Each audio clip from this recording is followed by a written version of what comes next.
ಯಾಕೆ ಬೇಕಾಗಿ ಇಂದಿನ ದಿವಸ ಶ್ರೀರಾಮನ ಪಟ್ಟಾಭಿಷೇಕ ಎಲ್ಲರೂ ಕುತೂಹಲದಿಂದ ಕಾಯುತ್ತಾ ಇರುವುದು ಯಾಕೆ? ರಾಮನಾಥವನು ಪಟ್ಟವನ್ನು ಎಷ್ಟು ಹೊತ್ತಿಗೆ ಏರುತ್ತಾನೆ ಎನ್ನುವಂತಹ ಉದ್ದೇಶದಿಂದ ಎಲ್ಲರೂ ಕೂಡ ಕಾಯ್ತಾ ಇದ್ದಾರೆ. ಮಗನೇ, ಈ ಸಂದರ್ಭದಲ್ಲಿ ನಿನ್ನ ತಂದೆಯವರನ್ನು ಗಮನಿಸಂತೆ ಅರಮನೆಯ ಒಂದು ಮೂಲೆಯಲ್ಲಿ ಕುಳಿತುಕೊಂಡು ಅಶ್ವತ್ಥಾಮೆಯನ್ನು ಸುರಿಸುತ್ತಾ ಇದ್ದಾರೆ. ಹೌದು, ಯಾಕೆ ಈ ಬೇಸರ ಎನ್ನುವುದು ನನಗೂ ಗೊತ್ತಿದೆ ಮಗನೇ. ಯಾಕೆ ಅವರು ಆ ರೀತಿಯಂತ ಚಿಂತೆಯಲ್ಲಿದ್ದಾರೆ? ಅನ್ನೊಂದು ದಿವಸ ಶಂಬರಾಸುರನಲ್ಲಿ ಯುದ್ಧಕ್ಕೆ ಬೇಕಾಗಿ ಸ್ವರ್ಗಲೋಕಕ್ಕೆ ಹೋದವರು ನಾವು. ಯುದ್ಧವನ್ನು ಮಾಡುತ್ತಿರುವಂತಹ ಸಂದರ್ಭದಲ್ಲಿ ರಥದ ಚಕ್ರದ ಕೀಲೆನ್ನುವುದು ತಪ್ಪಿ ಹೋಯಿತು. ಆ ಸಂದರ್ಭದಲ್ಲಿ ನನ್ನ ಕಿರು ಬೆರಳನ್ನೇ ಆ ಚಕ್ರಕ್ಕೆ ಕೀಲಾಗಿ ಇರಿಸಿದವಳು ನಾನು.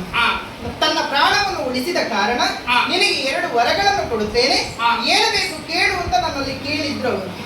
ಆದರೆ ಈಗ ಬೇಡ, ನನಗೆ ಮುಂದೊಂದು ದಿವಸ ಕಾಲ ಕೂಡಿ ಬರಲಿ, ಆಗ ನಾನು ಕೇಳುತ್ತೇನೆ ಎನ್ನುವಂತ ಮಾತನ್ನು ಹೇಳಿದ್ದೆ. ಮಗನೇ, ಆ ಕಾಲ ಎನ್ನುವುದು ಈಗ ಕೂಡಿ ಬಂತು. ಈಗ ಅವರಲ್ಲಿ ಬಂದು ನಾನು ಕೇಳಿದೆ. ನೀವು ಕೇಳಿಕೊಂಡಂತ ಮಾತಾದ್ರು ಯಾವುದಮ್ಮ?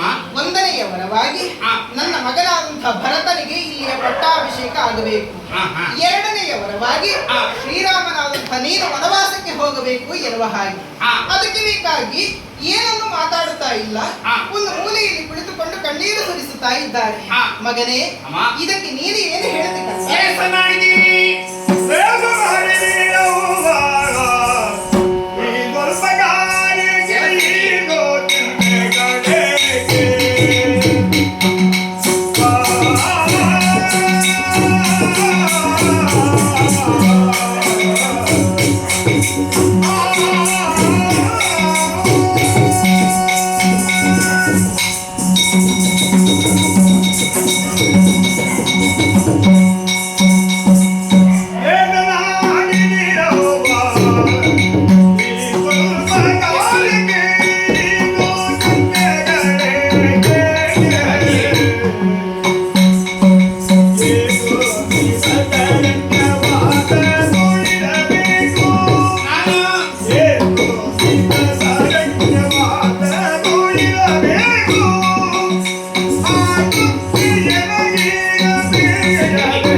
ಭವ್ಯ ಪರಂಪರೆ ಇತಿಹಾಸ ಉಳ್ಳದು ಸೂರ್ಯವಂಶ ಅಂತ. ಸೂರ್ಯವಂಶದಲ್ಲಿ ಉದಿಸಿ ಬಂದವರು ನಾವು. ಸೂರ್ಯವಂಶದಲ್ಲಿ ಅದೆಷ್ಟು ಮಂದಿ ಆಳಿದ್ದಾರೆ, ಬಾಳಿದ್ದಾರೆ, ಉತ್ತುಂಗವಂತ ಕೀರ್ತಿಯ ಶಿಖರವನ್ನು ಏರಿದವರಿದ್ದಾರೆ. ನಮ್ಮ ವಂಶದಲ್ಲಿ ಹುಟ್ಟಿದಂತ ಒಬ್ಬೊಬ್ಬರು ಒಂದೊಂದು ರೀತಿಯಿಂದ ಘನಕಾರ್ಯವನ್ನು ಮಾಡಿದವರಿದ್ದಾರೆ. ಅವರು ಗಳಿಸಿದಂತ ಕೀರ್ತಿಗೆ ಕಳಂಕ ಉಂಟು ಮಾಡಬಾರದು. ನಿಮ್ಮ ಮಗನಂತ ಭರತನಿಗೆ ಅಯೋಧ್ಯೆ ಪಟ್ಟಾಗಬೇಕೆಂಬುದಾಗಿ ಭರತನಾದರೆ ನಮ್ಮ, ನಾನಾದ್ರೇನು ಅನ್ಯನಲ್ಲ ತಾನೇ.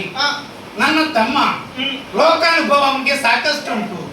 ಒಟ್ಟಾರೆ ಅವ ಪ್ರಜಾರಂಜಕನಾಗಿರ್ಬೇಕು, ಪ್ರಜಾ ಭಂಜಕನಾಗಬಾರದು. ಆಸೆಗಾಗಿ ನಮ್ಮ ಬದುಕಂತ ಆಗಬಾರದು. ಆದರ್ಶವಂತ ಬದುಕು ನಮ್ಮದಾಗಬೇಕು. ದೀರ್ಘವಂತ ಜೀವಂತ ಆಗಬಾರದು, ದಿವ್ಯವಂತ ಜೀವನ ನಮ್ಮದಾಗಬೇಕು. ಭರತನಿಗೆ ಅಯೋಧ್ಯೆ ಪಟ್ಟಾಗಲಿ, ವನವಾಸಕ್ಕೆ ಹೋಗುವುದಕ್ಕೆ ನಾನು ಸದಾ ಸಿದ್ಧನೇ ಇದ್ದೇನೆ. ಆದರೂ ತಮ್ಮಲ್ಲಿ ಒಂದು ಬೇಡಿಕೆ ಕಾಡಿಗೆ ಹೋದಂತ ಈ ರಾಮ ಜೀವನ ಪರ್ಯಂತರ ಕಾಡಲ್ಲಿ ಇರ್ಬೇಕೆ ಅಥವಾ ಅವಧಿ ಇದ್ರೆ ಹೇಳ್ತೀರಾ? ಎಷ್ಟು ಸಮಯ?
ಭೇದ ಭಾವವನ್ನು ಕಲ್ಪಿಸಿದವಳು ನಾನಲ್ಲ. ಇಲ್ಲವೇ ಇಲ್ಲ. ನನ್ನ ಮಕ್ಕಳಂತೆ ನಿಮ್ಮನ್ನು ಸಾಕಿಕೊಂಡು ಸಲಹಿಕೊಂಡು ಬಂದವಳಿದ್ದೇನೆ.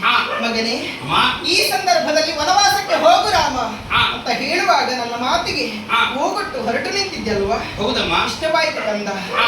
ನಿನ್ನನ್ನು ವನವಾಸಕ್ಕೆ ಕಳುಹಿಸಿಕೊಡುವುದಕ್ಕೆ ನಿನ್ನ ತಂದೆಗೆ ಮನಸ್ಸಿಲ್ಲ. ಆ. ಅದಕ್ಕೆ ಬೇಕಾಗಿ ಬೇಸರದಲ್ಲಿದ್ದಾರೆ. ಆ. ಯಾಕೆ ಬೇಕಾಗಿ? ಯಾಕೆ? ನಿನ್ನ ಮೇಲೆ ಅತೀವವಾದಂತಹ ಪ್ರೀತಿ ಅವರಿಗೆ.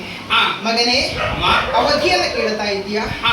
7 ವರ್ಷ 14 ವರ್ಷ 14 ವರ್ಷಗಳ ಕಾಲ ನೀನು ವನವಾಸದಲ್ಲಿ ಇರಬೇಕು. ಆ. ತದನಂತರ ನಿನಗೆ ಇಚ್ಛೆ ಉಂಟಂತಾದ್ರೆ ಆ. ಮತ್ತೆ ಅಯೋಧ್ಯೆಗೆ ಬರಬಹುದು. ಆ. ನನ್ನ ಮೇಲೆ ಸಂದೇಹ ಇಲ್ಲ ತಾನೆ? ಇಲ್ಲಮ್ಮ. ಪಿತೃವಾಕ್ಯ ಪರಿಪಾಲನಾ ಪುತ್ರನಾದವನ ಕರ್ತವ್ಯ. ಆ. 14 ವರ್ಷಗಳನ್ನು 14 ದಿನಗಳೊಪ್ಪದಲ್ಲಿ ಕಳೆದುಕೊಂಡು ಬರ್ತೇನೆ. ಆಶೀರ್ವದಿ